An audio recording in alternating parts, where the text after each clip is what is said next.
Okay, let's unpack this. Imagine a vast ancient land over 2,500 years ago, really on the cusp of dramatic fundamental change. This isn't the age of the Indus cities anymore. I mean, that was long past.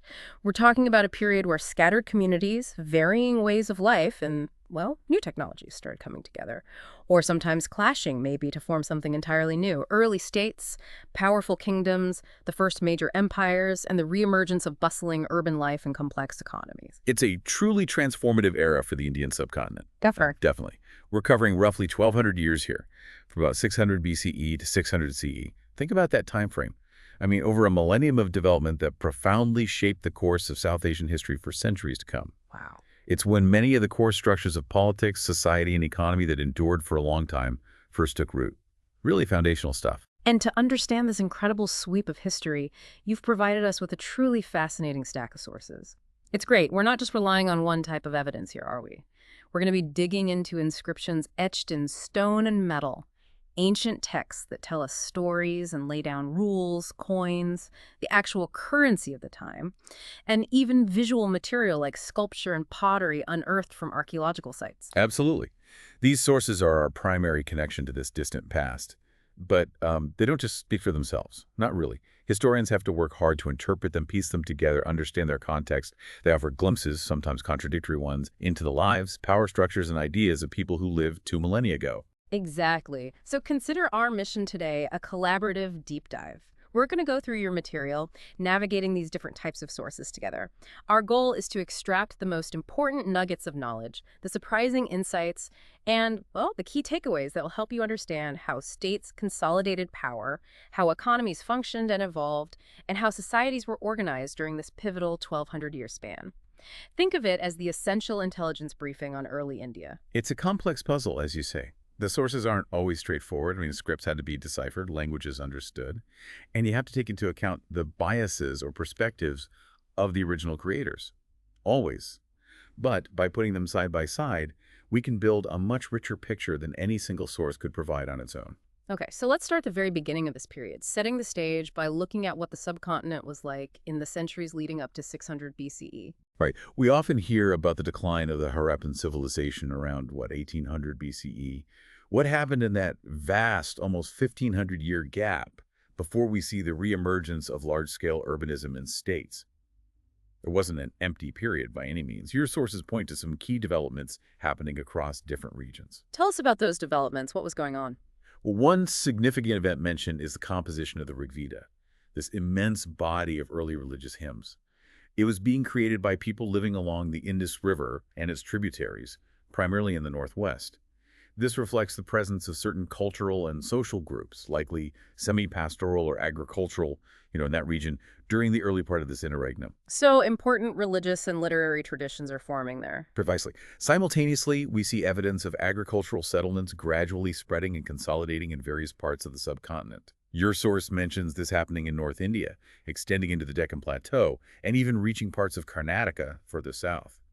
These were communities increasingly reliant on farming for their sustenance. Were they the only groups around, though? Or was it more mixed? No, definitely more mixed. The sources also suggest the presence of pastoral populations, particularly in the Deccan and further south. These communities relied more on raising animals, moving with their herds, and likely interacting with the settled agriculturalists in complex ways, perhaps through trade, maybe sometimes conflict. So you have this mosaic of different lifeways across the landscape. And then something quite visually striking starts appearing, especially in the central and southern parts of the subcontinent, from around the first millennium BCE, the megaliths. Yes, these are a fascinating development. Megaliths are these elaborate stone structures that mark new modes of disposing of the dead. You find them predominantly in central and south India. They range from simple stone circles to, really complex chamber tombs. What's really intriguing and highlighted in your source is what was often buried with the dead inside these megalithic structures. And that was? A rich array of iron tools and weapons. You find axes, hoes, sickles, but also swords, daggers, arrowheads. It's quite a collection. This is incredibly revealing. It tells us a couple of things. First, it suggests beliefs about an afterlife, where the deceased might need or benefit from these objects, maybe for continued work, or perhaps status. Second, and maybe more practically significant for understanding the era, It points to the increasing availability and importance of iron technology around this time, not just for agriculture, but also for warfare. Okay, so in the centuries leading up to 600 BCE, you've got diverse populations, hymn composers in the Northwest, expanding agricultural communities, pastoralists, groups adopting new burial practices with iron tools all spread across the subcontinent. And then around 600 BCE, things really start to accelerate and change dramatically. Yeah, this century, the 6th century BCE, is often pinpointed as a major turning point by historians, and for good reason. It wasn't just one single isolated event, but rather a confluence of several interlocking developments that fundamentally altered the social and political landscape. What were those key developments happening all at once? Well, first and foremost, we see the definitive emergence of early states, larger political entities, some beginning to grow into kingdoms and eventually empires. This is a shift from more decentralized tribal or lineage-based structures to more centralized forms of authority. And what was fueling that political shift? Underlying these political changes were crucial transformations in how agricultural production was organized and intensified. You absolutely need increased food surplus to support non-producing populations like administrators, soldiers, urban dwellers. You just can't have states and cities without a robust agricultural base. And speaking of urban dwellers, cities start appearing at the same time. Exactly. Hand in hand with the rise of states and agricultural intensification, new towns and urban centers begin to appear across virtually the entire subcontinent. These become centers of administration, craft production, and trade. So, you have these three major pillar states, intensified agriculture and urbanism, emerging and interacting in really dynamic ways. It really does sound like the foundations of a new, more complex civilization are being laid during this century. And to understand this transformation, as you mentioned earlier, historians rely on the specific sources we have right here. Right. Inscriptions that can date events and tell us about rulers' intentions, texts that record social norms and political ideas, coins that indicate economic activity and authority, and archaeological finds that reveal material culture and urban structure. Piecing together this complex picture requires carefully cross-referencing information from all these different types of evidence. It's detective work, really. Let's focus first on those earliest states that emerge around 600 BCE. Your source mentions they are frequently referred to as the Mahajanapadas. Yes, early Buddhist and Jaina texts are key sources for this. They consistently mention 16 states, or Mahajanapadas. The term itself is telling. Janiganpad literally means the land where a community, a jhana, sets its foot or settles. So they were territories associated with particular peoples or groups, expanding beyond simple tribal areas. And the texts provide lists of the most important ones. They do. While the exact lists can vary slightly between different texts, names like Vaji, Magadha, Koshala, Kuru, Panchala, Gandhara, and Avanti appear repeatedly as the major players. If you look at the map provided in your source, you can see these were concentrated in the fertile plains of northern India, particularly the Ganga Valley, and extended into the northwest and central India.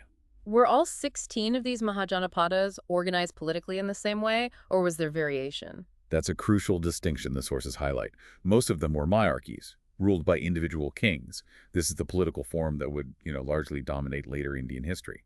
But some were different. They were oligarchies, referred to as ganas or sanghas. In these systems, power was not concentrated in a single individual, but shared among a group of men, often collectively called rajas. That's fascinatingly different, a kind of collective rule. Can you give us a sense of who might have belonged to these ganas or sanghas? Absolutely. Your source points out that incredibly important figures from this period, like Mahavira, associated with the founding of Jainism, and Siddhartha Gautama, the Buddha himself, belonged to such ganas. This tells us that these were not marginal political forms. They were vibrant centers of social and intellectual life, producing some of the most influential thinkers of the age. How did these oligarchies function, particularly in terms of resources? It's harder to reconstruct the detailed workings of the ganas and sanghas because our sources are just less abundant compared to the monarchies. We don't have as much. However, in cases like the Vaji Sangha, it's suggested that the rajas might have collectively controlled resources like land. This implies a different economic and social dynamic compared to a kingdom where the king is the primary controller of resources and revenue. Despite the scarcity of sources, some of these ganas and sagas proved remarkably resilient, lasting for close to 1,000 years. Wow, 1,000 years. Okay. So you have this early diversity in state forms, centralized monarchies alongside more collective oligarchies. regardless of the specific type of rule, these emerging states, whether kingdoms or ganas, had certain fundamental requirements, didn't they? Yes, they did. Every single Mahajanapada had a capital city, and these capitals were often fortified. Building and maintaining these fortifications required significant labor and resources. Look at the image of the fortifications at Rajgir, the early capital of Magadha. In your source, it gives you a sense of the scale of these early urban defenses. Impressive stuff. Maintaining these growing urban centers and supporting the early armies and bureaucracies that were beginning to form demanded a substantial and consistent inflow of resources. And where did those resources primarily come from? Who was paying? Well, from around the 6th century BCE, precisely when these states were emerging, we see Brahmanas composing texts like the Dharma Sutras. These texts laid down norms for rulers and society. They stipulated that rulers, ideally, should be Kshatriyas, belonging to the warrior Varna, and their legitimate source of revenue was to collect taxes and tribute. And who was paying these taxes? The main producers. The primary producers of wealth, cultivators, so farmers, traders, and artisans. Your source notes the uncertainty about whether resources were also systematically taken from pastoralists and forest peoples. The evidence for regular taxation of these groups is less clear, perhaps because they were more mobile or just harder to control. We do not really know, as the source says. But states had other, perhaps less formal ways of acquiring wealth, too. Indeed. A revealing detail from the sources is that raids on neighboring states were recognized as a legitimate means for rulers to acquire wealth. Warfare wasn't just for territorial conquest, it was an economic strategy, a way to seize resources, cattle, maybe even captives. Right. And the nature of state power itself is evolving during this time. Yes. We see some states developing standing armies, professional soldiers employed full-time, and regular bureaucracies, officials dedicated solely to administration and revenue collection. Other states continue to rely on less formalized systems, perhaps drawing on militia forces, often recruited from the peasantry, only when needed for warfare. This again shows a diversity in how these early states were organized and funded. Okay, so we have these 16 Mahajanapadas emerging, experimenting with different forms of governance and resource extraction. But out of these 16, one becomes exceptionally powerful, eclipsing the others. Let's move on and talk about the rise of Magadha to dominance. Right, Magadha. Located in the strategic and resource-rich region of present-day Bihar, Magadha became the most powerful Mahajanapada between the 6th and 4th centuries BCE. And historians have deeply explored why Magadha achieved this preeminence. Was it geography, resources, or maybe leadership? Or a mix? What are the different explanations that historians have put forward? What do modern historians emphasize? Modern historians tend to emphasize material factors, looking at the geographical and economic advantages of the region. They point to the fact that the land in Magadha, particularly the alluvial soil of the Ganga plain, was exceptionally fertile, leading to highly productive agriculture. This provided a strong economic base, supporting a larger population and generating a significant food surplus that could feed soldiers and officials and, of course, be collected as revenue. So food production was absolutely key. What else gave them an edge? Access to crucial natural resources. Magadha was geographically close to rich iron mines located in what is now Sharkent. This access to iron was a massive advantage. It provided the material for better agricultural tools, like more durable plowshares, which increased productivity. And crucially, it also provided the material for superior weapons, swords, spears, arrowheads, giving the Magadhan army a technological edge. Iron for farming and fighting. That's a potent combination. It really is. Another significant material advantage was the presence of elephants in the forests of the region. Elephants were highly valued in ancient warfare, serving as mobile battering rams, shock troops, even elevated platforms for archers. The Magadhan rulers could incorporate large numbers of these powerful animals into their army. And finally, location along a major river system. The Ganga and its tributaries flowed right through Magadha. These rivers weren't just sources of water for irrigation. They offered incredibly cheap and efficient communication and transport routes. Moving armies, officials, and goods by river was far easier and faster than overland travel in that era. This facilitated internal control and access to resources and trade. Big advantage. So modern historians see it as a combination of fertile land, vital minerals like iron, military resources like elephants, and ease of communication, almost like the geographical cards were stacked in Magadha's favor. That's the materialist perspective, yes. However, the early writers, particularly in the Buddhist and Jaina texts, contemporary or near contemporary to Magadha's rise, offered a different kind of explanation. They focused less on geography and more on the human element. Interesting. What did they emphasize? They attributed Magadha's power to the policies and personalities of its rulers, ruthless, ambitious kings, and their cunning ministers. They saw strong, determined leadership as the driving force behind the state's expansion and success. Who are some of these kings the texts highlight? Any famous names? The best known include Bimbisara, his son Ajatasattu, and Mahapamananda. The texts portrayed him as strategically brilliant, sometimes brutal, rulers who skillfully utilized the resources available to them and aggressively pursued policies of expansion and consolidation. For example, texts describe Bimbisara using marriage alliances and conquest to expand his territory, and Ajatasattu continuing this expansion, famously conquering the Vijay Confederacy. So was it the resources or the people leading? Which was more important? It's a classic question in history, isn't it? It's likely both. The favorable geography and abundant resources provided the potential for Magadha's growth. But it took ambitious, capable rulers and effective administration, as highlighted by the ancient texts, to fully capitalize on those advantages and translate them into political and military dominance. The sources give us different, but perhaps complementary, perspectives on the reasons for Magadha's success. And like other Mahajanapadas, Magadha's rise is linked to its capital city, which actually changed over time. Yes. Initially, the capital was Rajagaha, meaning House of the King, in Prakrit, near modern Rajgir. As the image in your source shows, it was a fortified settlement strategically located among hills, offering natural defenses and control over surrounding fertile areas. This served them well in the early phases of expansion. But then they moved the capital later on. They did. In the 4th century BCE, the capital was shifted to Pataliputra, the site of modern Patna. This was a highly strategic move. Pataliputra was located directly on the banks of the Ganga River. This position gave the rulers control over vital riverine trade and communication routes that extended both upstream and downstream, offering unparalleled access to the resources and populations of the vast Ganga Valley. Moving the capital to control the river seems like a very deliberate strategic choice. That really aligns with the idea that resources and communication were key to their power. Absolutely. It solidified their control over the network of rivers that connected the core of their kingdom. A masterstroke, really. Okay, so Magadha becomes the dominant power among the Maharanapadas, and that dominance culminates in the creation of the first large-scale empire in early Indian history, the Mauryan Empire. Let's dive into that next. Right. The rise of the Mauryan Empire is a direct consequence of Magadha's growth. It was founded by Chandragupta Maurya around 321 BCE. He was a remarkable figure who, building on the Magadhan base, rapidly expanded his control, pushing into the northwest, areas previously under Greek influence after Alexander the Great's incursions, reaching as far as Afghanistan and Baluchistan, a huge area. And the most famous name associated with the Mauryas is his grandson, right? Yes, Asoka, who ruled from approximately 272 or 268 BCE to 231 BCE. He is arguably the most celebrated and well-known ruler of early India, largely thanks to his unique inscriptions. His major military campaign was the conquest of Kalinga, the coastal region of present-day Orissa, an event that, according to his own inscriptions, had a profound impact on him.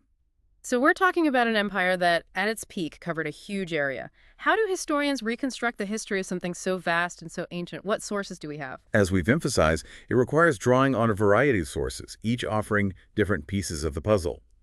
Archaeological finds provide crucial material evidence.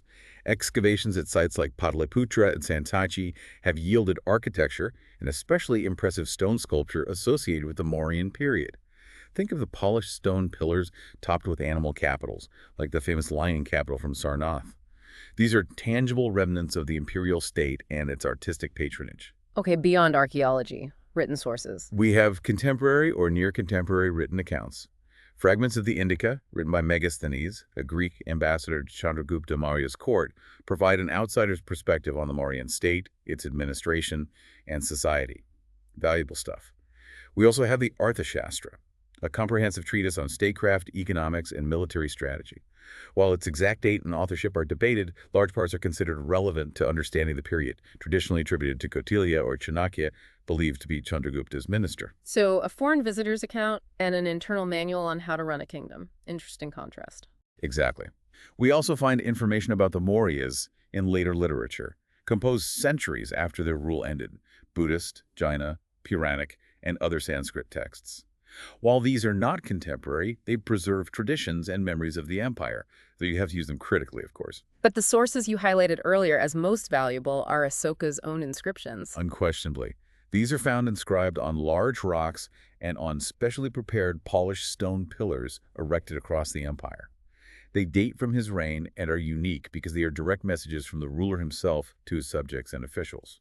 They provide unparalleled insight into his policies, his thinking, and his attempts to govern his vast empire.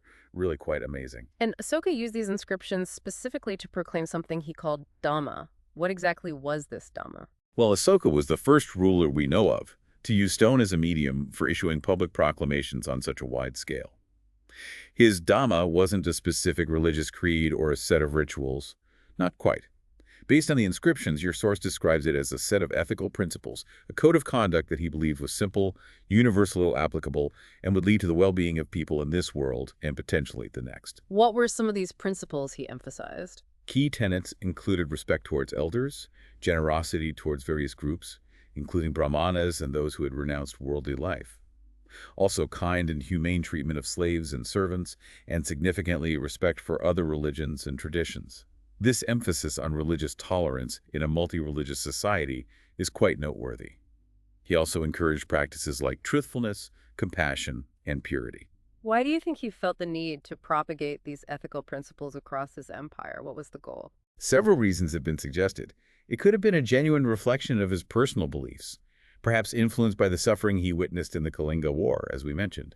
It might also have been a deliberate attempt to create a sense of social harmony and shared ethical values across the diverse and vast territories he ruled. A unifying force, perhaps. By promoting these principles, he might have aimed to foster loyalty and obedience among his subjects without solely relying on, coercion or force. And he appointed special officials to spread this message. Yes, he appointed officers called Dhamma Mahamata.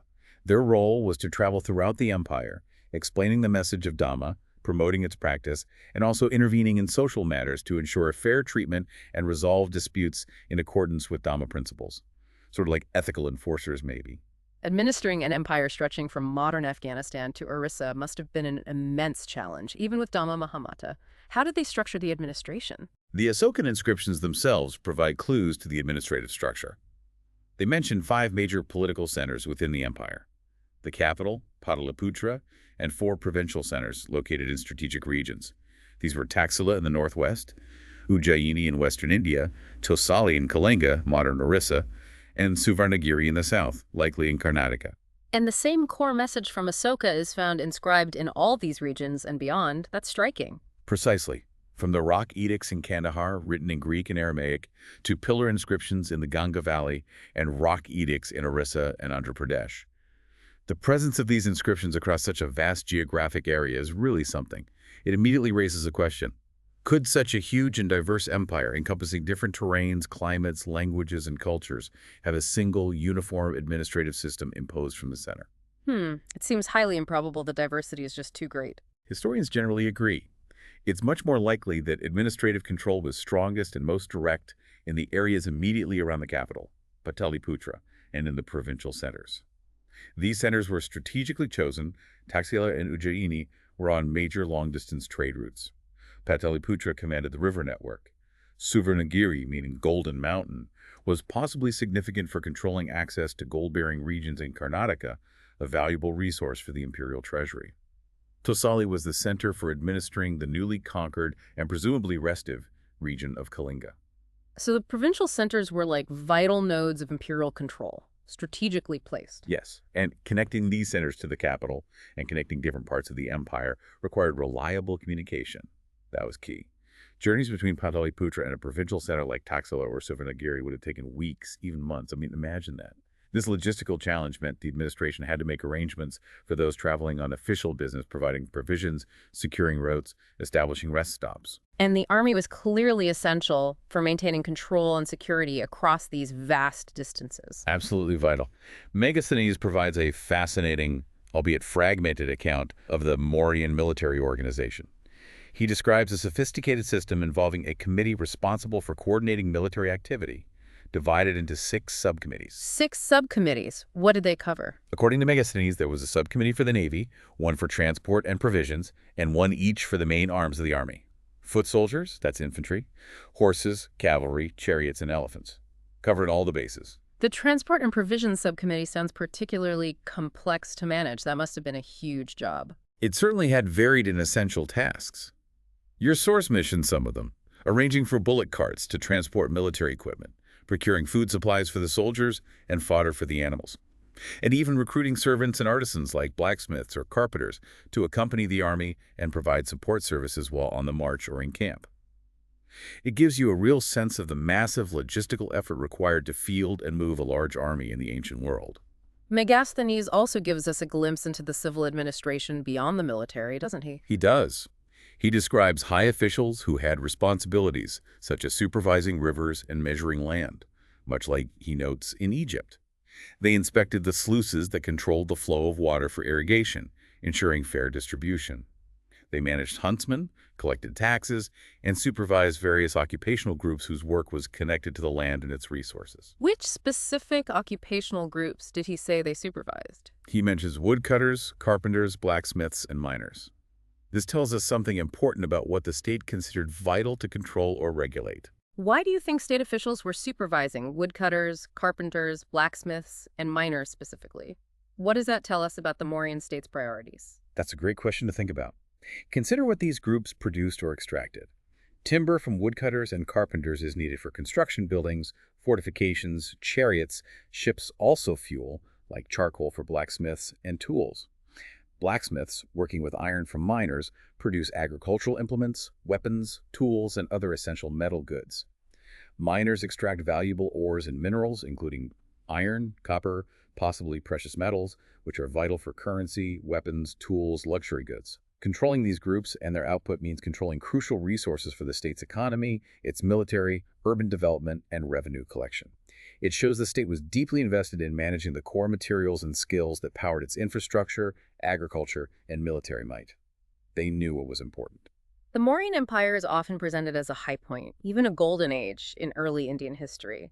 How is its importance viewed, and maybe how has that view changed over time? Well, when European and Indian historians in the 19th and early 20th centuries began systematically reconstructing early Indian history, often working under British colonial rule, discovering evidence of a large, well-organized empire like the Mauryan was incredibly significant. It really was. It countered colonial narratives that suggested a history of fragmentation and lack of centralized rule in India before the British. Finding an empire in early India was both challenging detective work and politically resonant. And the archaeological discoveries must have added to that excitement. Oh, yes. The recovery of magnificent Mauryan stone sculpture, the polished pillars, the animal capitals, was seen as evidence of spectacular imperial art. This was contrasted with earlier, maybe more folk art forms, suggesting a sophisticated, centrally sponsored artistic tradition. Asoka's ethical message in his inscriptions was also seen as particularly admirable and unique, distinguishing him from later rulers who might use more grandiose titles or emphasize conquest more explicitly. Nationalist leaders in the 20th century certainly found Asoka an inspiring figure, a symbol of a powerful and ethically minded past ruler. So, the initial perspective was heavily influenced by the context of colonial rule and burgeoning nationalism. Makes sense. Exactly. However, more recent historical analysis, while still acknowledging the Mauryan significance, has offered a more nuanced reassessment of the empire's importance and reach. Your source points out some key aspects of this revised view. What are those points of reassessment? How do we see it now? First, the Mauryan Empire, while vast, actually lasted only about 150 years. In the long sweep of the subcontinent's history, that's not a terribly extended period compared to some later dynasties or regional kingdoms that endured for centuries. Second, the empire, even at its peak under Asoka, did not encompass the entire subcontinent. As the map shows, large parts, particularly in the far south, remained outside Mauryan control. And as we discussed with administration, control wasn't uniform across the territory they did hold. Precisely. Control was likely much stronger in the core areas around the capital and provincial centers, and perhaps less direct or more mediated by local authorities in more peripheral regions. So while it was an empire, it might not have been as tightly centralized or uniformly administered everywhere as earlier historians sometimes portrayed. It's a more complex picture. So significant, yes, but perhaps not the single, unparalleled golden age or the model for all subsequent Indian states. More nuanced. It's about placing it in context and acknowledging its limitations as well as its achievements. By the 2nd century BCE, after the Mauryan decline, we see a resurgence of regional powers. New chiefdoms and kingdoms arose in different parts of the subcontinent, filling the vacuum left by the shrinking Mauryan state. And you mentioned the South seeing particular stability with new chiefdoms emerging there. Yes. The period saw the rise of stable and prosperous chiefdoms in regions like Tamilakam, the ancient Tamil country in the southernmost part of the peninsula. These were the chiefdoms of the Cholas, Cheras, and Pandyas. They were influential powers in this era, interacting with each other and with wider trade networks. You mentioned chiefdoms are distinct from the kingdoms we've been discussing. How exactly do they differ? What's the key difference? Your source gives a clear definition contrasting them with kingships. A chief was a powerful individual, yes, but his power often relied more on the support of his kinfolk than on a formal bureaucratic structure. His roles included leading in warfare, settling disputes, and performing important rituals. Crucially, in terms of resources, a chief received gifts from his subordinates and dependents, which he would often redistribute among his followers, rather than systematically collecting taxes levied by a formalized state apparatus. Chiefdoms generally lacked the standing armies and permanent officials characteristic of developed kingdoms. Okay, so it's a system based more on personal relationships, reciprocity, and gift-giving, rather than formal taxation and bureaucracy. It's quite different. Exactly. It's a different mode of political and economic organization. And how do we know about these southern chiefdoms? A key source is the early Tamil Sangam literature. These collections of poems from the 1st century CE provide descriptions of the lives of these chiefs, their activities, and how they acquired and distributed wealth and resources. The excerpt you have from the epic Silapadikaram offers a vivid example of this gift-giving in practice. It really does. Yeah. It describes the Pandya chief Sangutavan visiting a forest, and people come to him bringing a remarkable variety of items as gifts. The list is quite extensive. Ivory, fragrant wood like sandalwood, fans made from animal hair, honey, spices like pepper, turmeric, and cardamom. Various plants, fruits, nuts, coconuts, and even live animals.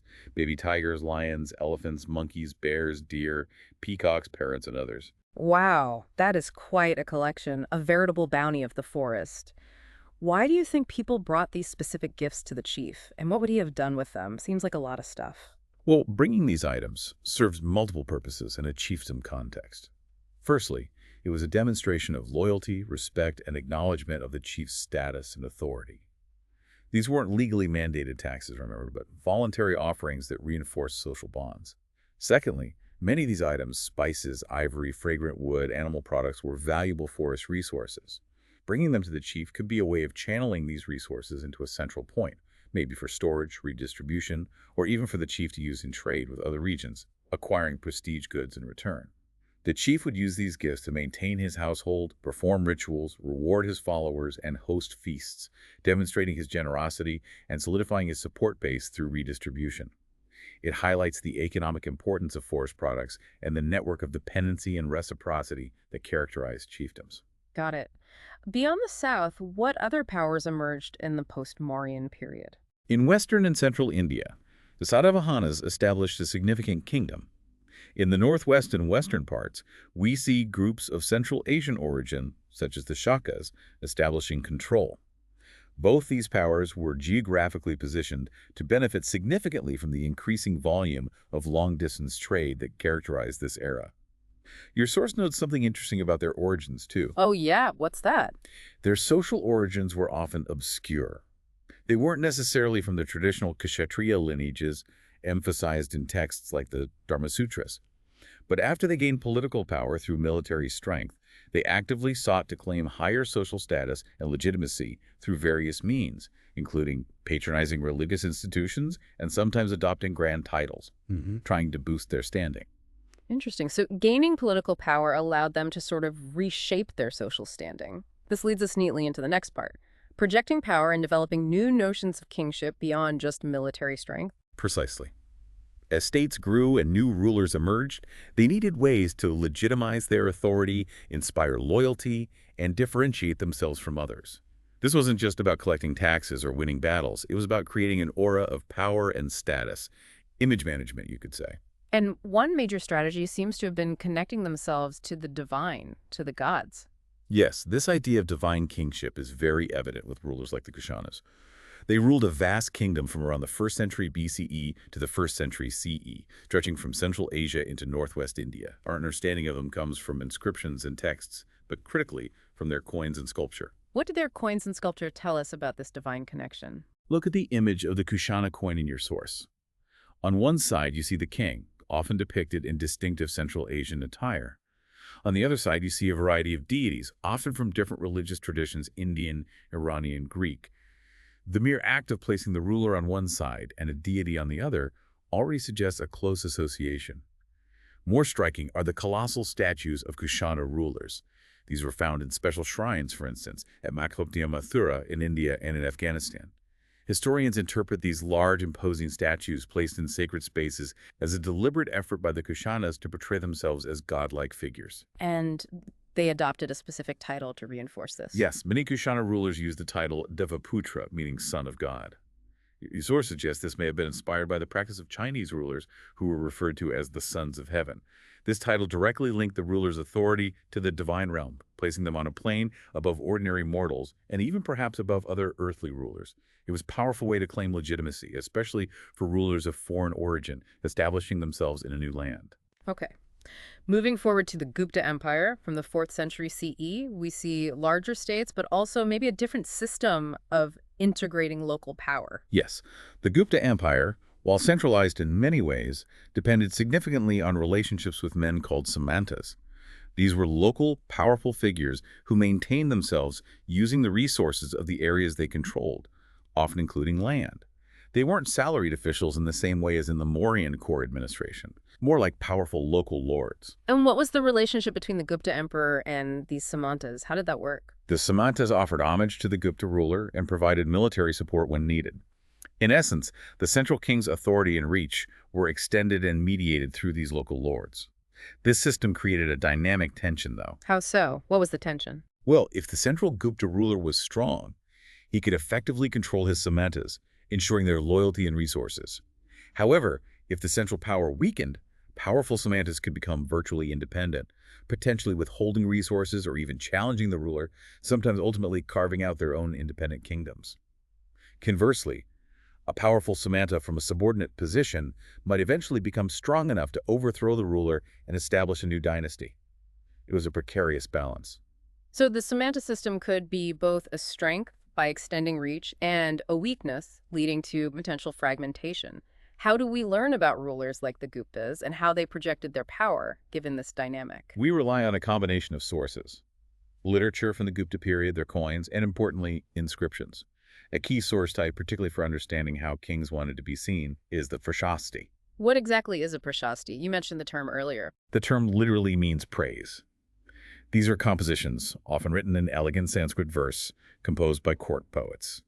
Their explicit purpose was to praise the king or other powerful patrons who commissioned them, detailing their virtues, achievements, and lineage, glorifying them. So they're basically works of flattery and glorification. Does that make them difficult for historians to use for actual factual information? It certainly means historians have to be critical consumers. You can't simply take everything in a prashasti as literal fact. No way. The creators and the audience of the time valued these compositions as skilled poetry and rhetoric, not necessarily as objective historical chronicles. They were intended to create a specific image and project a particular idea of the ruler's power and legitimacy. Historians use them to understand the ideology of kingship, the qualities rulers wish to embody, and the events they wish to commemorate, while cross-referencing claims with other sources. And the Prayoga Prashasti is a famous example, praising the Gupta ruler Samudragupta. It's one of the most well-known prashastis from early India, composed by Harishana, a court poet and minister of Samudragupta, arguably the most powerful ruler of the Gupta dynasty in the 4th century CE. The language used is incredibly elaborate and potent, designed to elevate the king to a near superhuman status. Let's look at some phrases from the excerpt in your source. Harishina describes Samudragupta as being without an antagonist on earth, someone who wiped off the fame of other kings with the soles of his feet. Pretty strong stuff. Powerful, conquering imagery, absolutely. He's portrayed as an irresistible force, unmatched in his military might. But the Prashasti goes further. It describes him with titles and qualities that place him far beyond ordinary human rulers. It calls him Purusha, the supreme being, and says he is the cause of prosperity for the good and destruction for the bad. And then it explicitly compares him to deities. Yes, it states he is equal to the gods Kubera, Varuna, Indra, and Yama.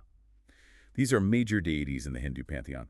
Kubera is the god of wealth, Varuna the god of the cosmic order and oceans, Indra the king of the gods and god of rain and thunder, and Yama the god of death. Wow.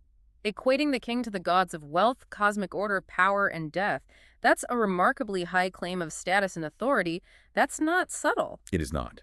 If you compare this approach to projecting power with the Kushanas, their colossal statues and shrines, their title Son of God, and then look at the language used in the Gupta Prashastis comparing the king to the supreme being and major deities, you see a consistent thread.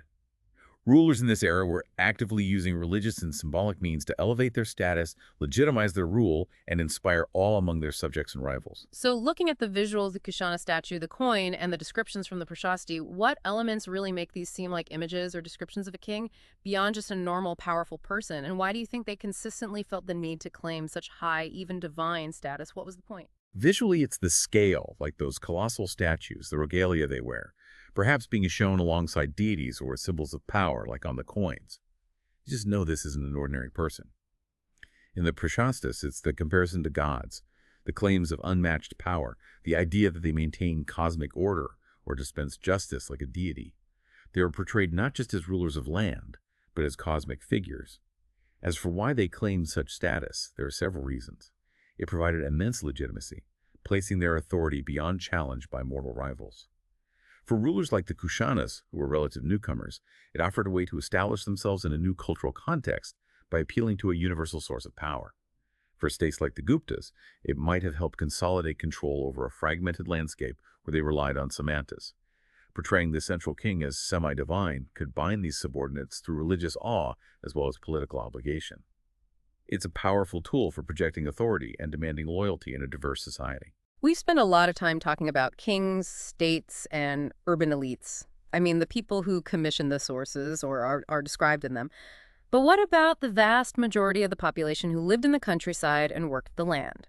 Let's shift our focus now to life in the fields, agriculture, and rural society. Yeah, this is one of the biggest challenges for historians studying this period. The voices of ordinary people, particularly the rural population, the farmers, laborers, villagers, are largely absent from the historical record. They rarely created the inscriptions or wrote the texts that have survived.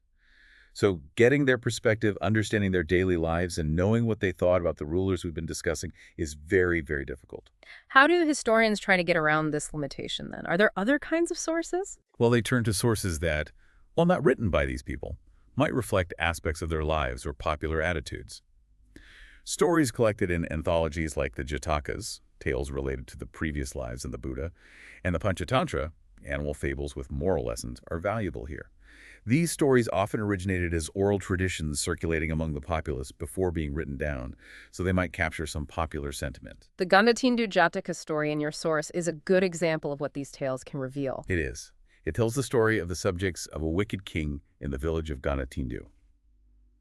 The villagers are suffering terribly. They complain that they are attacked by robbers at night, stealing their property, and by tax collectors during the day, taking away their produce and wealth, caught between a rock and a hard place. Right. So the situation is so unbearable. What do? Their response is quite drastic. The story says the people of Gandatindu abandoned their village entirely and fled into the forest to escape both the robbers and the king's tax collectors, just packed up and left. This story, even if it's fictional, reflects a potential reality of the time, the intense pressure from state demands, taxes, and the insecurity of life. And that abandoning settled life for the comparative freedom, despite the hardships of the forest, was a conceivable, perhaps occasional response to excessive oppression. That story paints a vivid picture of a strained relationship between the state and the rural population. Rulers needed resources, and that pressure was felt directly by the peasants. Absolutely.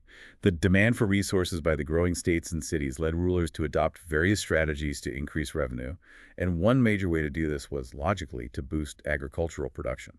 What were the key strategies to increase production during this period? What changed? One significant development was the spread of plow agriculture, using iron-tipped plowshares. This technology had been around earlier, sure, but its widespread adoption, particularly in the fertile, high-rainfall areas of the Ganga and Kaveri river valleys from around the 6th century BCE, was transformative. Iron plowshares were much more effective than wooden plows or hoes at turning the heavy, dense alluvial soil, allowing for deeper cultivation and bringing more land under the plow. And in parts of the Ganga Valley, there was a specific technique that dramatically increased rice yields. That was paddy transplantation.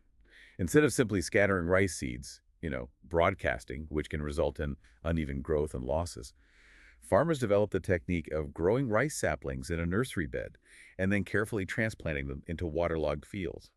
Your source correctly points out that this was backbreaking work, incredibly labor-intensive, but it led to a significantly higher survival rate for the plants and much greater yields per unit of land compared to broadcasting. Worth the effort, apparently. So new tools and new techniques boosting output. But these weren't adopted universally across the board. No, adoption varied depending on the environment. The iron plowshare wasn't suitable for all soil types or terrains. In semi-arid regions like parts of Punjab and Rajasthan, the soil was lighter, and perhaps also due to social factors, the iron plow wasn't widely adopted until much later, even into the 20th century. And in the hilly tracts of the northeast and central India, the terrain was unsuitable for plowing, and hoe agriculture remained the dominant method, more suited to the sloped landscape and shifting cultivation practices. Different tools for different jobs. Okay. Beyond the plow, what other major strategy was used to boost production? Water must have been key. Irrigation was crucial, absolutely, especially in regions with irregular rainfall, or for cultivating water-intensive crops like paddy. Various methods were used. Digging wells, constructing tanks, which are basically reservoirs, and sometimes even building canals. These irrigation works were sometimes organized by village communities themselves through collective labor, but increasingly, especially for larger projects, they were undertaken or sponsored by powerful individuals, including kings. Kings and other wealthy donors often recorded their construction or repair of irrigation facilities and inscriptions, both to commemorate their efforts and perhaps to legitimize their authority by presenting themselves as benefactors of the people. Good PR. Which brings us back to that remarkable example you mentioned earlier, the Sudarshana Lake in Gujarat. It's a truly fascinating example of ancient engineering and the importance placed on irrigation. We learn about it from inscriptions on a rock near Junagadh. A long Sanskrit inscription from the 2nd century CE, issued by the Shaka ruler Rudradaman, tells its history. It describes the lake as an artificial reservoir with embankments and water channels, originally built much earlier during the rule of the Mauryan emperor Chandragupta Maurya by a local governor named Pushyagupta Vaisya, and later improved by Asoka's governor, Yavanaraja Tishasva. So it was a major state project initiated way back by the Mauryan state. Yes, dating back to the 4th or 3rd century BCE. Rudradaman's inscription goes on to narrate that in his time, a terrible storm broke the lake's embankments, causing all the water to rush out, a disaster. Rudradaman then claims he had the lake repaired, rebuilding the embankment to be 3 times stronger. He explicitly states he used his own resources for this massive undertaking, and notably claims he did it without imposing any tax on his subjects, a detail likely included to enhance his image as a benevolent ruler. That claim of not taxing subjects for the repair is quite specific, very pointed. It is, and it tells us something about the potential unpopularity of extra taxes, even for beneficial projects. People don't like taxes, even then. The story of the lake continues on the same rock with another inscription from the 5th century CE during the Gupta period, mentioning that the lake needed repair again and was restored by a Gupta ruler's official. This shows the long history and continued importance of this reservoir over centuries. It needed constant upkeep. So why do you think rulers from the Mauryas to the Shakas to the Guptas made arrangements for irrigation works like this lake? What was in it for them? Why spend the resources? There are several reasons. Fundamentally, irrigation increases agricultural reliability and productivity. More reliable agriculture means more food production, which can support a larger population and generate a greater surplus. This surplus is the economic base for the state. It can be collected as revenue taxes, used to feed armies and officials and support urban populations. By providing irrigation, rulers strengthen their economic foundation. Simple as that. Additionally, sponsoring or repairing irrigation works was a powerful way for rulers to gain legitimacy and popularity among the peasantry. It demonstrated their concern for the welfare of their subjects, portraying themselves as protectors and providers, which could enhance their authority and reduce the likelihood of unrest, particularly given the potential for strained relations we saw in that Jataka story. It was good governance, good economics, and good propaganda all rolled into one. Right. So while new technologies and irrigation boosted overall production, the benefits weren't shared equally, leading to a more divided rural society. Is that right? This is a critical consequence.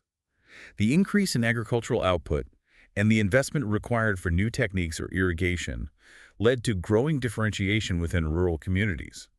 Sources like the Buddhist tradition speak of a hierarchy in agriculture. Landless agricultural laborers who owned no land and worked for others, small peasants who owned and cultivated their own plots, and large landholders who owned extensive tracts of land and employed others to work it. A clear hierarchy. Was there a specific term for some of these groups? Yes, the term Gahapati appears frequently in Pali texts. It's a flexible term, used for both small peasants who were heads of households controlling their land and family labor, and sometimes for much larger landholders. The Gahapati was fundamentally the owner or master of a household, controlling its resources, which included not just land and animals, but also people, family members, slaves, and hired workers. The term could also be a marker of status, sometimes used for wealthy members of the urban elite, suggesting a connection between rural landholding wealth and urban status. So power in the village wasn't just about land size, but who controlled the labor and resources within their household unit. Interesting. Exactly. And within the village structure, powerful figures emerged. The large landholders, with their control over land and labor, wielded significant influence. Village headmen also held considerable local power. Their position was often hereditary, allowing families to maintain authority over generations and exercise control over other cultivators in the village, mediating between them and the state. And we see similar social distinctions described in the South, in the Tamil literature too, don't we? Yes, the Sangam texts from Tamilakam also describe a stratified rural society. They mention categories like Velar, who were the large landowners, Uzavar, the plowmen or ordinary cultivators who worked the land, and Adimai, who were slaves. This again highlights how access to land, control over labor, and the ability to invest in or utilize new technologies led to significant differences in wealth and status within rural communities across the subcontinent. With these growing differences in the importance of land, control over land boundaries and ownership must have been a major source of tension and conflict. Absolutely. Land ownership was fundamental to wealth and power, and disputes over boundaries were clearly a significant issue addressed by legal texts. Your source mentions the Manusmriti, a well-known legal code compiled between the 2nd century BCE and 2nd century CE. It includes detailed advice for the king on how to prevent disputes over land boundaries. What does it advise? How does a king prevent boundary disputes according to Manusmriti? Seems tricky. It suggests the king should arrange for concealed boundary markers to be buried at the lines separating different plots of land, and it gives a very specific, almost ritualistic list of what these markers should be made of. Stones, bones, cow's hair, chaff, ashes, potsherds, dried cow dung, bricks, coal, pebbles, and sand. Quite a list. It also mentions that substances that wouldn't decay, like buried pots or metals, should be placed as hidden markers at the intersection points where boundaries meet. Stones, bones, dried cow dung. I mean, do these methods seem like adequate markers to resolve disputes over land centuries later? What does this list tell you about the challenges of land ownership and dispute resolution in that era? It's a vivid list, isn't it? It certainly suggests the concern with making boundaries clear and durable. Whether these methods were truly adequate over the long term, or whether disputes persisted despite them, is debatable. Probably not foolproof. But the very need to list such diverse, sometimes perishable items, and the emphasis on concealed markers, maybe to prevent tampering, reflects the difficulty of securely establishing property lines in an age before modern surveying and record-keeping. And it shows the importance of resolving these potentially volatile conflicts to maintain social order and ensure revenue collection from the land. It shows how fundamental the issue of land control was. And speaking of land control, a significant practice emerges from the early centuries CE that profoundly affected rural society: land grants. Yes, from around the early centuries of the Common Era, we start finding inscriptions that record grants of land, often inscribed on stone or, very commonly, on copper plates. These copper plates were essentially legal documents that were given to the recipient as a record of the grant. Tangible proof. Who were the usual recipients of these land grants? Who got the land? The surviving inscriptions primarily record grants made to religious institutions, such as monasteries or to Brahmanas, members of the priestly Varna. The language used in these inscriptions is usually Sanskrit, which became the language of court and elites during this period. However, from the 7th century CE onwards, parts of the inscription might also be in a local language like Tamil or Telugu, perhaps to make the grant understandable to the local population. There's a particularly interesting example involving a woman, Prabhavati Gupta. That seems unusual. This is a very significant case study. Prabhavati Gupta was the daughter of Chandragupta II, a powerful Gupta emperor, and she was married into the Vakatiko ruling family in the Deccan. Her inscription records a grant of land. This is noteworthy because Sanskrit legal texts, like the Manusvarnili we just discussed, generally stated that women should not have independent access to property, especially land. That was the norm, supposedly. But she did grant land, so the rules weren't always followed. Her inscription is clear evidence that she, a woman, controlled land and made a grant.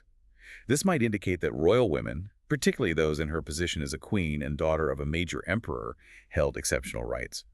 Or it can suggest that the strict rules laid down in legal texts were not always rigidly applied in practice, and actual social and economic realities were more complex and varied than the texts suggest. Probably the latter. Her inscription also provides a valuable, albeit brief, glimpse into the rural population living on the granted land. It does. It mentions the Gramakutuminas, essentially the village householders or peasants and Brahmanas living in the village. It states that these villagers were expected to provide a range of produce to the recipient of the grant, the new lord of the village basically, obey his commands and pay him dues. This shows how the grant fundamentally changed who controlled the resources and labor of that village. A big shift in power locally. The land granted to Brahmanas was often referred to by a specific term, agrahara. What did this entail?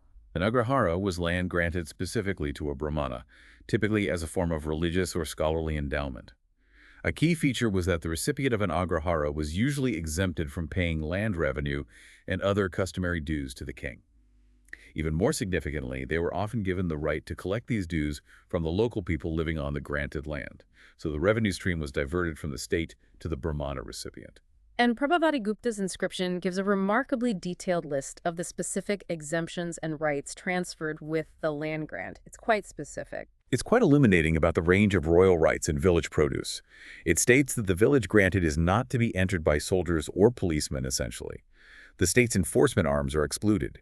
Keep out. The villagers are exempted from providing grass, likely for royal horses or officials on tour, animal hides for seats, and charcoal to touring royal officers. It exempts the area from the royal right to buy fermenting liquors, implying local brewing was a royal prerogative or taxed. Dig salt, mines, or kadira trees, again, valuable resources controlled by the state. It also exempts them from supplying flowers and milk.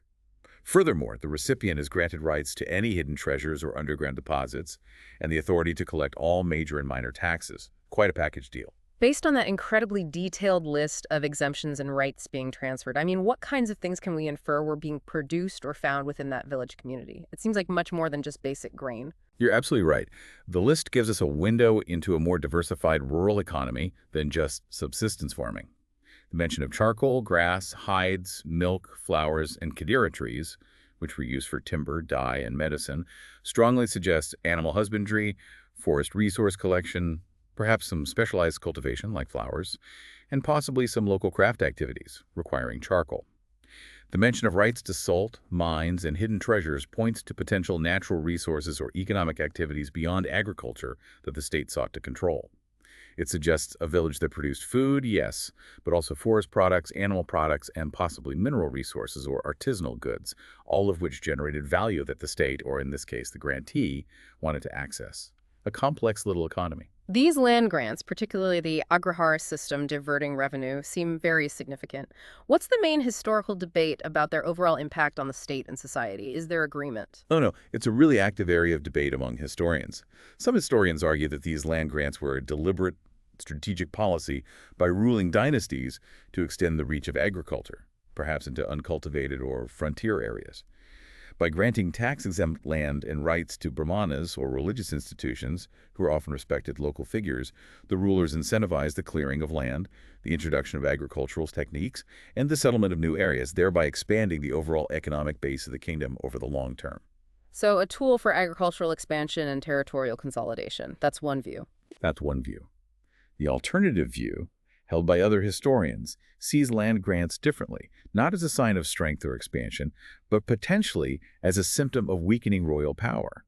They argue that kings were losing effective centralized control over their territories, particularly over the samantas and local administrators. Granting away revenue rights to powerful brahmanas or religious institutions was a way to try and create allies, secure loyalty, and gain religious merit, but it came at the cost of reducing the king's direct control over land and revenue. From this perspective, the elaborate claims of being supermen or semi-divine figures in prashastas might be interpreted as a facade, a way for rulers to project an image of supreme authority they were actually losing on the ground as power became more localized through these grants. Wow, that's a fascinating contrast. A deliberate strategy versus a sign of declining control. Both interpretations have really big implications for understanding the nature of the state in this later period. Absolutely. And it's important to remember, as your source points out, that even with all these sources, stories, legal texts, inscriptions, there were still many groups of people whose lives are not fully captured.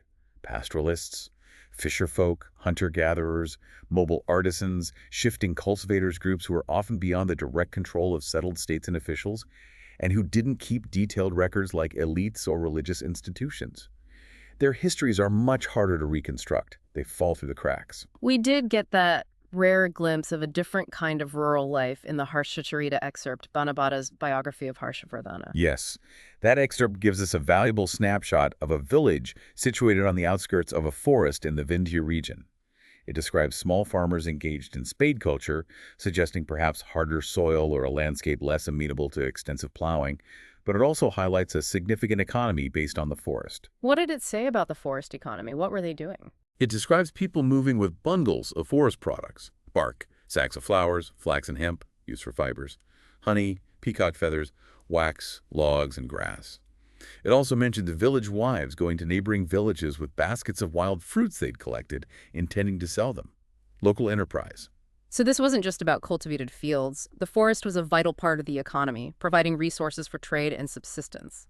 If you had to classify the occupations described in that excerpt, what would they be?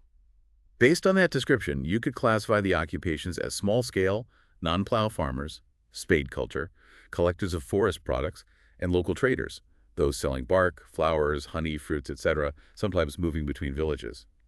It paints a picture of a rural landscape where people combine limited agriculture with extensive use of natural resources from the surrounding environment, engaging in local exchange networks. It reminds us that the rural economy was diverse, not solely centered on large-scale, tax-paying grain production. Much more going on. Okay. We've looked at the fields and the people who worked them. Now let's turn our attention to the other key feature of this era, the emergence and life of towns and trade. Let's move into the bustling world of towns and trade. Yes, the appearance of new urban centers from around the 6th century BCE onwards is a defining characteristic of this period, intimately connected with the rise of states and agricultural changes. These weren't just overgrown villages, they were centers of administration, craft production, consumption, and trade. Real hubs. And location seems to have been absolutely critical for these early towns. Location, location, location. It was. Almost all the major urban centers that flourished during this period were strategically located on important communication routes. Pataliputra, as we discussed, controlled vital riverine routes along the Ganga. Ujjaini in western India was located on crucial overland routes connecting North India with the Deccan and the west coast. Puhar, or Kavrapatnam, on the Tamil coast, was a major port city, serving as the node for sea routes extending across the Bay of Bengal. So controlling movement and exchange was key to their growth and success. Exactly. Cities like Mathura in North India, strategically located at the intersection of several routes, grew into major centers combining commercial activity with cultural and political importance, becoming centers for religious art and different royal courts over time. Multifunctional places. Some cities had fascinating life cycles, didn't they? Rising and falling over time. Pataliputra is a prime example. It started as a small village, Papaligrama. It was chosen as the capital by the Magadhan rulers in the 5th century BCE, becoming the heart of the Mauryan Empire and one of the largest cities in Asia by the 4th century BCE. It remained an important capital for subsequent dynasties like the Guptas, but then by the 7th century CE, when the Chinese pilgrim Xuanzang visited, he found it largely in ruins with only a small population remaining. Its fortunes were tied to the power of the empires it hosted, and shifts in political geography and trade routes. Cities aren't forever. Who lived in these cities, and what kind of evidence do we have of urban life? What did archaeologists find? Well, kings and ruling elites certainly resided in fortified areas of the cities, consuming luxury goods and commissioning large-scale projects. Archaeological excavations of these urban sites, even those still inhabited today, provide material evidence of who lived there and how they lived. We find high-status artifacts like fine pottery, such as the Northern Black Polished Ware, NBPW.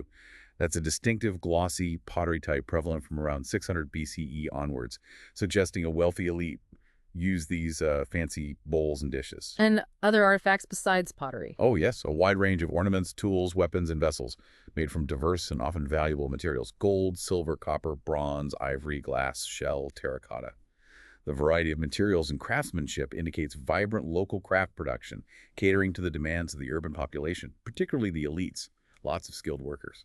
And those short votive inscriptions we mentioned earlier, give us a sense of the people involved in urban life, their jobs, maybe. They're very helpful here. From the 2nd century BCE onwards, these brief inscriptions, often found on donations to religious institutions in cities, record the names of the donors and sometimes their occupations. Little snapshots. What kind of occupations do they reveal existed in these cities? What jobs did people have? They show a remarkably diverse urban workforce and population. The inscriptions mention people from a wide range of professions: washing folk, weavers, scribes, carpenters, potters, goldsmiths, blacksmiths, the essential craftspeople, but also officials, religious teachers, merchants of various kinds, and even members of ruling families contributing donations. This paints a picture of specialized labor and a complex social structure within these urban centers. How was the production of all these crafts organized to meet urban demand? Were they working independently? Craft producers and merchants often organized themselves into associations or guilds known as shrenas.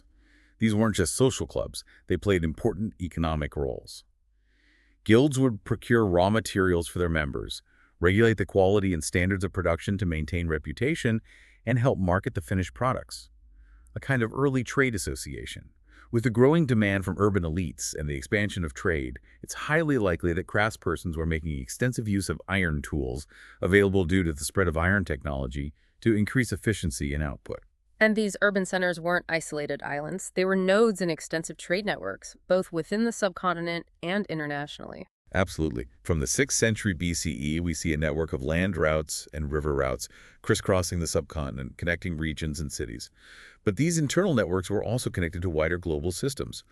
Overland routes extended through the northwest into Central Asia and beyond, reaching the Roman Empire and China.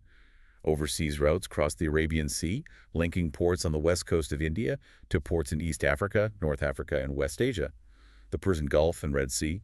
And through the Bay of Bengal, routes connected the east coast of India to Southeast Asia and China, a truly interconnected world even then. That's serious international connections happening over 2,000 years ago.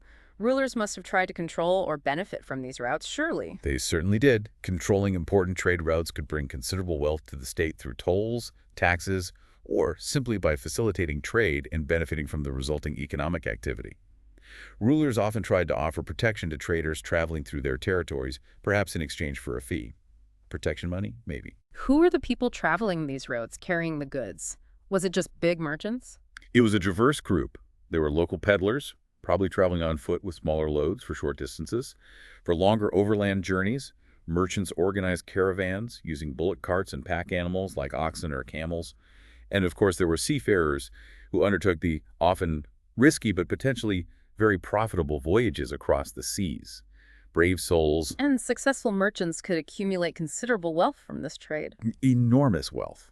The sources mention different terms for these wealthy merchants, such as Masatavan in Tamil texts and Sethis or Satavahas in Prakrit texts.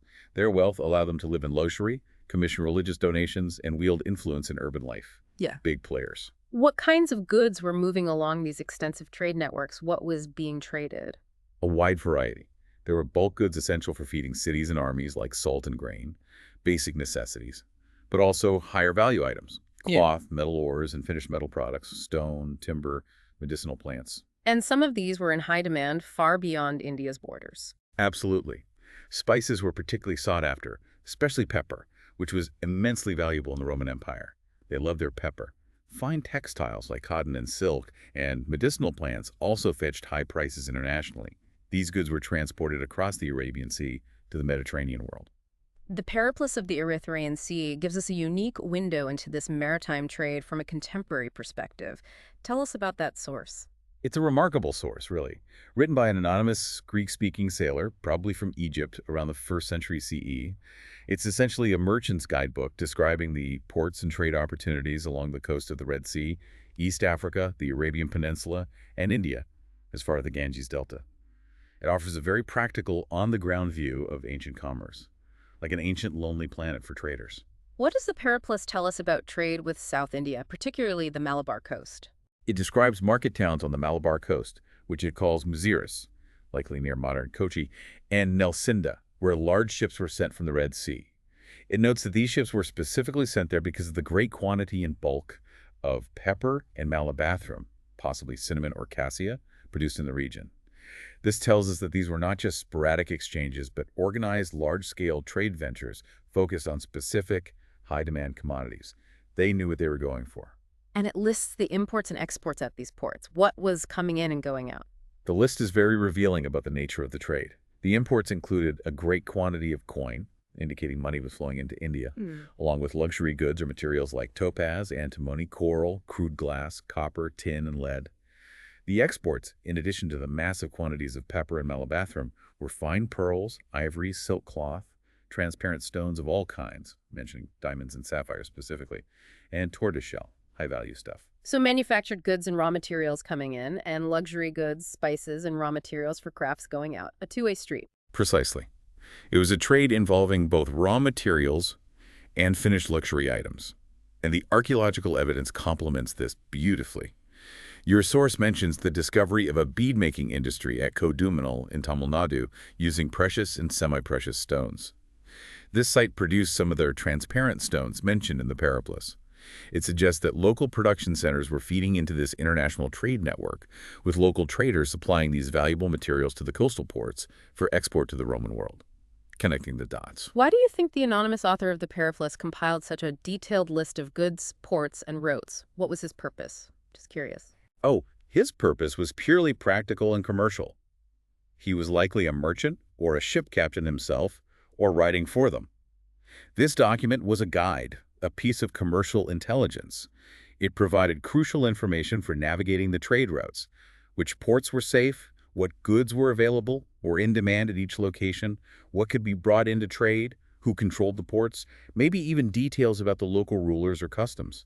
It was designed to help merchants plan profitable voyages and minimize risks in a complex and distant trading world. It shows us a sophisticated knowledge network that underpinned ancient international trade. It was serious business. All this extensive trade, involving goods of high value and volume, must have required a standardized medium of exchange. That brings us nicely to Part 8, following the money coins in commerce. Yeah, you can't have large-scale trade without an efficient way to conduct transactions. Coinage played a vital role in facilitating economic exchange during this period, evolving significantly over time. What were the earliest coins we see emerging around the same time as Mahajanapadas? Among the earliest types of coins found in the subcontinent are punch-marked coins. They were made of silver and copper and appear from around the 6th century BCE onwards. As the image in your source shows, they are irregular in shape, often square or rectangular bits of metal, and were made by punching or stamping symbols onto their surface. These symbols could include geometric shapes, animals, or human figures. Quite basic, but effective. They have been found across the subcontinent, indicating widespread use. How do historians study these coins? What can they tell us? The study of coins is a specialized field called numismatics. Numismatists study coins from various angles: their visual aspects, the images, symbols, scripts, their metallurgical composition, what metal they are made of, their purity, and the context in which they are found, in hoards, individual finds at sites. By analyzing hordes of coins found together, or mapping where different types of coins are found, numismatists can reconstruct commercial networks, identify trade flows, understand the economic prosperity of a region, and learn about the authorities who issued the coins. Coins are like data points. Who actually issued those early punch-marked coins? Was it always the state? That's a debated point. The symbols on some punch-marked coins seem to be associated with specific dynasties, including the Mauryas, suggesting they might have been issued by royal authorities. However, it's also considered likely that powerful merchants, bankers, and perhaps even wealthy townspeople issued some of these coins to facilitate their own extensive trading activities and transactions. They weren't necessarily centralized state issues in the way later coins were, maybe more decentralized. When do we first see coins clearly identifying the authority that issued them, with names and faces? The first coins in the subcontinent to explicitly bear the names and images of rulers were issued by the Indo-Greeks, who controlled the northwestern regions from around the 2nd century BCE.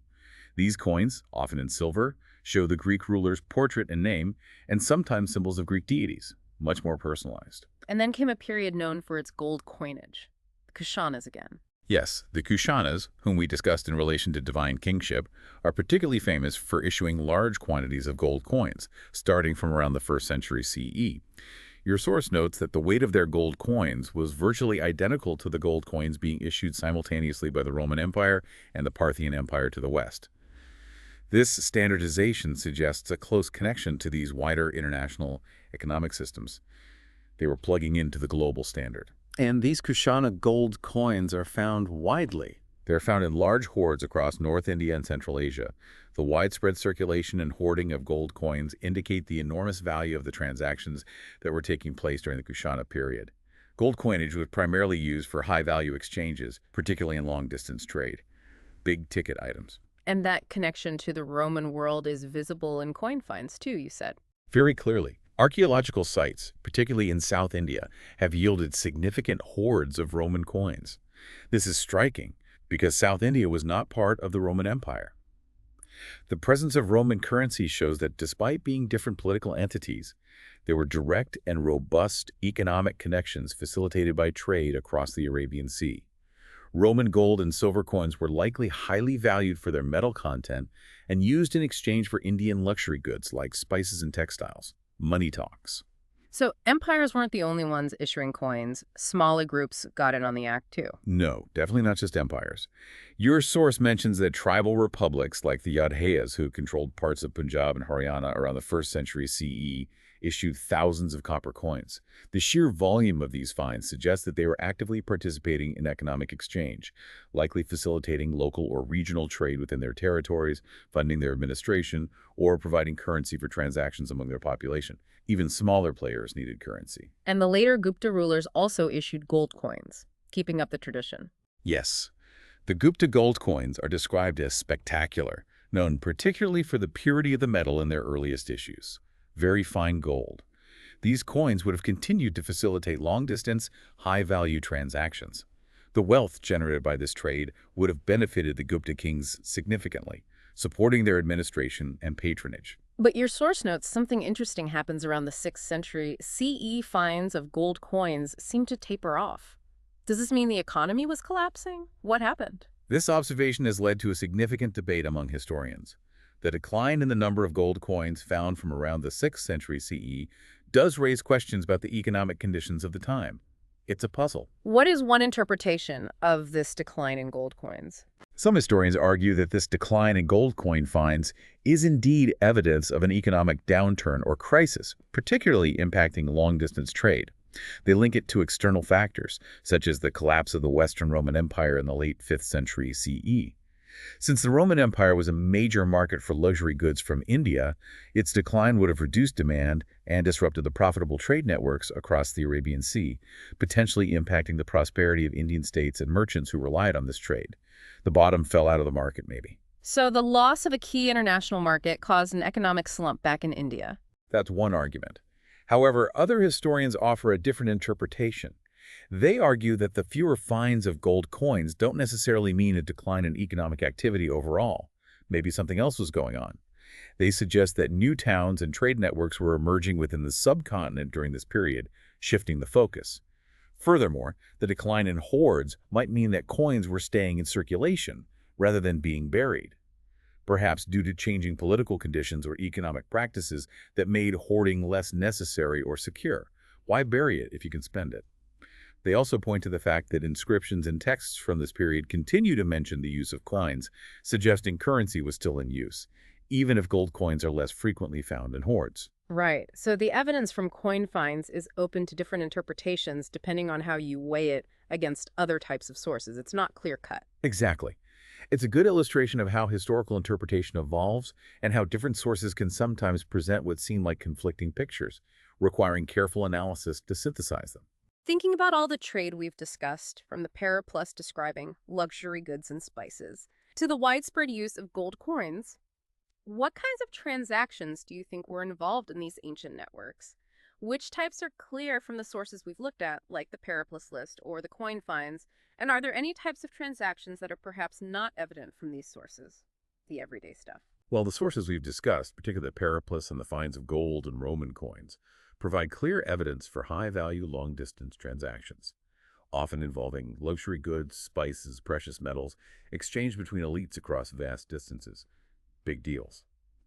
The widespread punch-marked and copper coins suggest more localized, perhaps lower-value, commercial exchanges within the subcontinent or tribal areas. Smaller-scale trade. What's less visible, or perhaps entirely absent from these sources, are the microtransactions of daily life. For the majority of the population, barter within a village community, the exchange of labor for food, small-scale sales at local markets that might not have involved state-issued or high-value currency. These everyday economic interactions that form the backbone of life for most people are much harder to trace, using the sources that primarily document the activities of states, elites, and major merchants. We miss the small stuff. This brings us to a fundamental question about how we access this history at all. How do historians actually read and understand the ancient scripts on these inscriptions and coins? Let's go back to basics for a moment. How do we read ancient scripts? This is where the remarkable work of epigraphist scholars who study inscriptions comes in. The languages and scripts used in ancient India are not read today, not commonly anyway. So, figuring out what is written on these crucial sources is the absolutely essential first step in using them for historical reconstruction. You can't read it, you can't use it. And the most prevalent script in early India was Brahmi, you said. Yes. Brahmi was the script used for most of Asoka's inscriptions, and it's incredibly important because most of the scripts used for writing modern Indian languages today are derived from it. It's the ancestor. The process of deciphering Brahmi was a monumental intellectual undertaking, involving decades of painstaking work by many scholars. How did they go about deciphering a script that no one living could read? Where do you even start? European scholars, often collaborating with Indian pandits who had knowledge of older manuscripts written in later Indian scripts, worked backward, essentially. They compared letters in modern scripts like Bengali and Devanagari with older forms of writing found in manuscripts and inscriptions, tracing the evolution of the characters over time. It was a complex process of identifying patterns, recognizing recurring sequences, and making educated guesses about the sound values of the symbols, like cracking a code. It sounds like a massive code-breaking effort, really intense. It was indeed. And there was an initial hurdle. Early scholars sometimes assumed that the language of these ancient inscriptions must be Sanskrit, given the importance of Sanskrit texts. However, the earliest inscriptions, including most of Asoka's, were actually written in Prakrit, a group of languages spoken by ordinary people, which had different grammatical structures and vocabulary than Sanskrit. They were looking for the wrong language at first. Who finally made the breakthrough for Brahmi? Was there a key figure? After decades of effort by scholars like Antoine Dupreyron and others, the crucial breakthrough was made by James Prinsep in 1838. Prinsep was an officer in the Mint of the East India Company with a background in chemistry and metallurgy, which perhaps gave him a meticulous eye for detail. He was able to successfully decipher the Brahmi script used in Asokan inscriptions. This was a truly transformative moment, unlocking a vast body of primary source material for the first time, changed everything. Your source shows an image comparing Brahmi letters with their Devanagari equivalents. Can you see similarities or differences yourself when you look at them? It's hard to tell sometimes. Absolutely. If you look closely, you can often see the fundamental shapes from Brahmi preserved or subtly changed in Devanagari. For example, the Brahmi symbol for Ka might look like an inverted V with lines, and you can sort of see that basic structure in the Devanagari, Ka.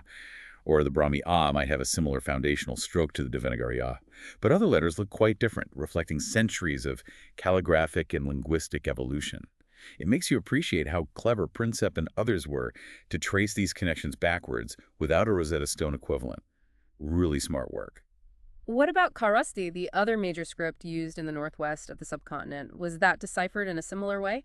The decipherment of Kharosthi, which was used in inscriptions particularly in the northwest, had a slightly different story, and in some ways it was more straightforward. The key to unlocking Kharosthi came from finds of Indo-Greek coins from the 2nd and 1st centuries BCE. How did those coins help decipher Kharosthi? These Indo-Greek coins were often bilingual and biscriptal. They feature the name of the Greek king inscribed in Greek script on one side and in Korosti script on the other. Two scripts, same name. Ah. So if you could read Greek, you had a cheat sheet. Precisely. European scholars at the time could read ancient Greek, but looking at a coin that said, for example, King Apollodotus in Greek, and then seeing a sequence of Korosti symbols next to it, they could start to match the Greek letters and sounds to the Korosti symbols.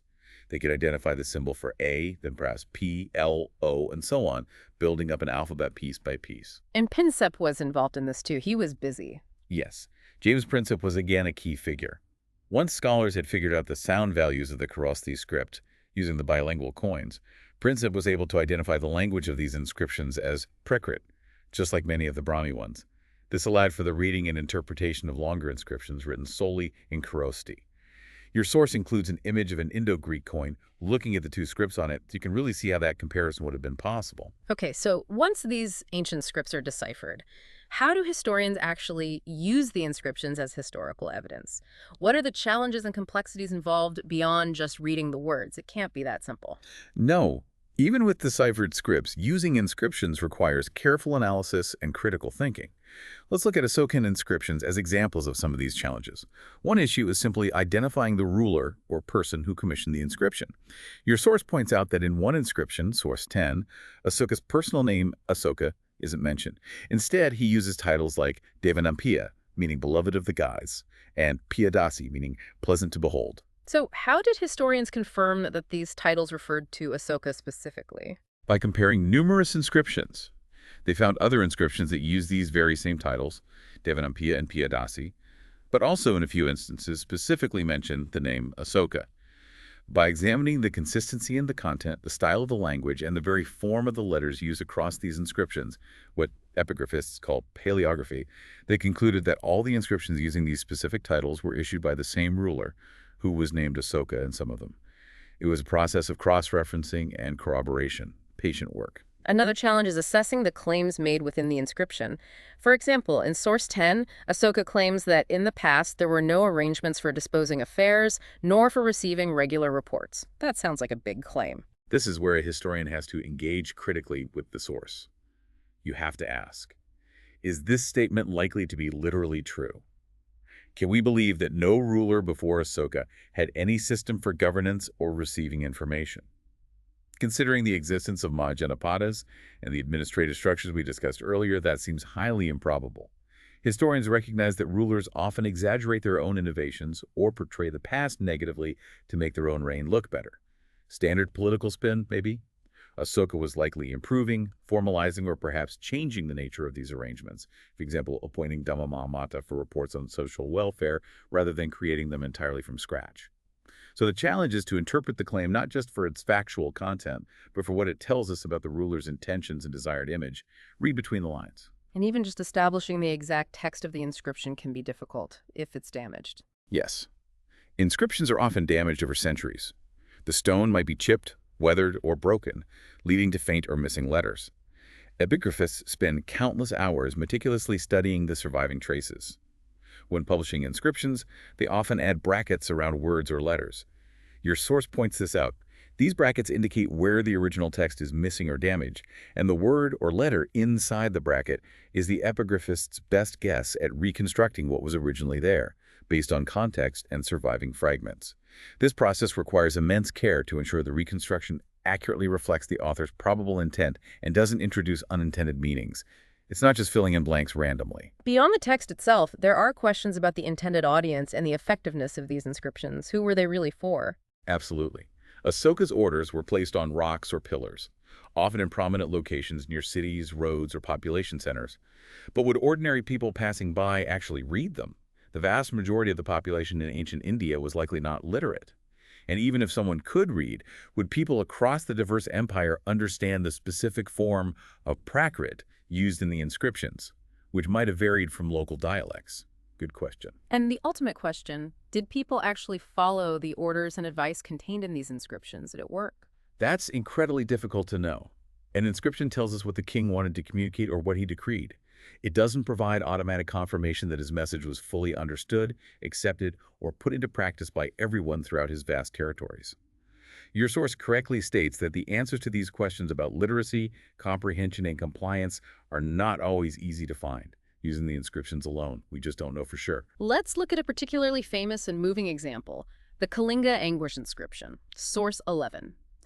This inscription is often seen as a profound reflection of Asoka's remorse after his conquest of Kalinga. This inscription is indeed powerful and has captured the imagination of many. It describes in detail the immense suffering caused by the conquest of Kalinga, the deportation of 150,000 people, the killing of 100,000 more, and countless others who died from disease or starvation in the aftermath. Horrific numbers. Asoka describes his deep regret and sorrow over this violence, stating that the conquest was very painful and deplorable. He goes on to say that after this experience, he felt intense devotion to Dhamma and decided that future conquests should be through Dhamma, not military force. It's widely interpreted as a turning point in his life and policies, a real change of heart. But there's a peculiar puzzle related to where this specific inscription is located, isn't there? Yes, this inscription, which speaks so directly about the suffering caused by the conquest of Kalinga, is actually conspicuously missing from the set of Asokan rock edicts found in present-day Orissa, the region that was ancient Kalinga. Other Asokan inscriptions are found there, but not this particular one detailing the anguish. Why not? What could the absence of this inscription in Kalinga itself suggest? Why leave it out there? Historians have pondered this. Perhaps the memory of the conquest was too raw and painful in Kalinga itself for the ruler to directly address the topic there. Maybe he felt it was more appropriate to express his remorse to populations in other parts of the empire. Or perhaps its absence suggests something more complex about the intended audience or purpose of different inscriptions in different regions. Was it just too awkward to put up there? It highlights that the distribution of inscriptions, where they were placed and where they were not placed, can be as significant and informative as the content of the inscriptions themselves. If you look at the overall map of Asokan inscription distribution in your source, do you notice any patterns? Are they clustered near major cities, trade routes, or perhaps the frontiers of the empire? They often seem to be deliberately placed in locations meant for public viewing or strategic communication. This constant process of deciphering, interpreting, and questioning the sources brings us to our final section, the limits of the sources. Revisited, we need to be realistic. Throughout our deep dive, we've relied heavily on inscriptions, texts, coins, and archaeological finds. But it's crucial to end by reiterating the inherent limitations of these sources and what they can actually tell us. Some limitations are technical, as we discussed with deciphering and damaged texts. Right. Even with the scripts deciphered, we face technical issues like faint engraving, damaged stone, or missing letters, which can make the reconstruction of the original text uncertain and lead to scholarly debates about the precise wording. Then there are challenges with the meaning of the words themselves. Languages change, and the exact sense of a term specific to a particular place or time can be difficult to recover completely, leading to ongoing scholarly disagreements. Words shift meaning. And we simply don't have everything that was ever written or made. So much must be lost. Far from it.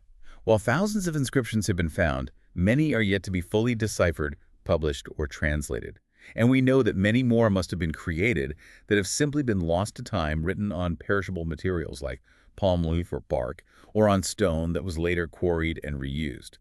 What is available to us today is likely only a fraction, maybe a tiny fraction, of the original record. But perhaps the biggest limitation is that the people who created these sources didn't record everything that historians today consider important. They had different priorities. Precisely. Inscriptions, texts, and coins tend to focus on certain things: the actions and decrees of rulers, the activities of elites, religious donations, major battles, trade routes, and commodities. They often describe grand, unique events or official matters. They rarely document the routine details of daily life for ordinary people, their personal joys and sorrows, their family lives, their local customs beyond the purview of the state or temple. These fundamental aspects of existence, which make up the vast majority of human experience, are largely missing from the historical record from this period. We lose the everyday texture of life. And there's the unavoidable perspective bias. These weren't written by just anyone. Almost without exception, the sources we have from this era were commissioned by or reflect the viewpoint of those in positions of power or authority: kings, wealthy donors, religious institutions, court poets, elite merchants. They present a particular perspective, an intended image, a justification for actions, or a record of transactions important to the elite. They are not neutral or objective accounts, not at all. We rarely hear the voices or perspectives of the peasants, laborers, slaves, tribal peoples, or women, except filtered through the lens of the dominant groups. So how do historians overcome these limitations to build a comprehensive picture? How do you work around these problems? This is why the need for multiple sources is absolutely essential. Historians must compare inscriptions with textual traditions, archaeological finds, and coin evidence. Each source type has different strengths and different biases. By comparing them, cross-checking information, looking for contradictions, and trying to fill in the gaps that one source leaves, historians can build a much more nuanced and complete understanding than any single source could provide. It's about triangulating information, using everything you've got. And our understanding of this period isn't static. It's constantly evolving as new questions are asked. Definitely. The questions historians ask of the past change over time, often reflecting the concerns and perspectives of their own era. In the 19th and early 20th centuries under colonial rule, the focus was often on political history, dating dynasties, finding evidence of empires. That was the priority. From the mid-20th century, there was a greater interest in economic change, social structures, and the lives of different social groups. In more recent decades, there's been a growing focus on groups previously marginalized in historical narratives: women, lower castes, tribal populations, laborers, trying to recover lost voices. And this shift in focus changes how historians look at the old sources, presumably. It forces new questions. Historians revisit old inscriptions or texts, looking for subtle clues or alternative interpretations that might shed light on these previously overlooked areas. It leads to the development of new analytical strategies to try and extract information about aspects of life or groups of people that were not the primary concern of those who created the original sources. History, then, isn't a fixed set of facts delivered from on high. It's a continuous process of exploration, interpretation, and reinterpretation of the past based on the available evidence and the evolving questions we bring to it. It's always moving. So here we are, having come full circle. We began by setting the stage for this pivotal 1,200-year period of early Indian history, starting around 600 BCE. By deep diving into your stack of sources, painstakingly deciphered inscriptions, rich textual traditions, informative coins, and revealing archaeological finds, we've been able to piece together a remarkably rich and complex picture. We have. We've traced the emergence and evolution of states, from the diverse Mahajanapadas to the vast empires like the Mauryan and Gupta, and the regional powers like the Satavahanas and southern chiefdoms. We've explored different notions of kingship, from ethical rule like Asoka's Dhamma, to divine claims and reliance on local intermediaries like Samantas. We've looked at the fundamental realities of rural life, the impact of agricultural changes and technologies, the social differentiation in the countryside, and the complex issue of land control, including the rise of land grants. And we've delved into the vibrant world of towns, the organization of craftspeople, and the extensive trade networks that connected the subcontinent internally and linked it to wider global economies, tracked partly through the evolution and circulation of coinage. It's a huge amount of change. And throughout, we've been constantly reminded that understanding this distant past isn't a simple matter of just reading a history book. Not at all. It involves the detective work of deciphering ancient scripts, the critical thinking required to evaluate biased or incomplete sources, the careful comparison of different types of evidence, and the humility to acknowledge the many things we still don't know, particularly about the lives of ordinary people. It's a process of building knowledge layer by layer, always aware of the limits of our evidence and the ongoing nature of historical inquiry. History is never finished.